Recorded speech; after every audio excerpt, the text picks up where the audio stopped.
আমি কাপ নিয়ে দেখেছি, সুদীপ তো দেখেনি। অবস্থা সকাল থেকে আর ফেসবুকে ঢোকার মতন অবস্থা নেই, মনে হচ্ছে বিশ্বকাপ শেষ, ফাইনাল এন্ড একদম। তো ফেসবুকে ঢুকে দেখি সুদীপ তোর কোপে পুরো ভুবন অন্ধকার। তো পোলাটার একটা হিস্টোরি বলি। পোলাটা মূলত আজ পর্যন্ত আশা করে রয়েছে বিশ্বকাপ জিতবে, তারপর থেকে জার্সি কিনবে। আজ পর্যন্ত তো জার্সি কেনার অগাধ হয়নি। হ্যাঁ, তার বিশ্বকাপ নিজের চোখে দেখতেও পারিনি। কিন্তু এই যে আমার ছোট ভাই কি, আমি কাপ নিয়ে দেখেছি, সুদীপ তো দেখেনি। আয় হায় হায় হায় হায় হায়, কি রে ভাই, এটা কি কইলে তুই? এরে কইলো রে কি? এই তোরা কিছু কবি না?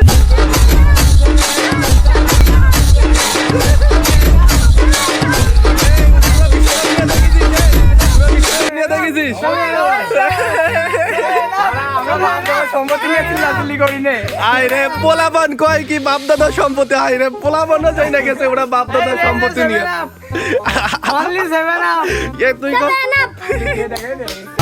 প্রেমের নামে অভিনয় তুই ভালোই জানোস রে।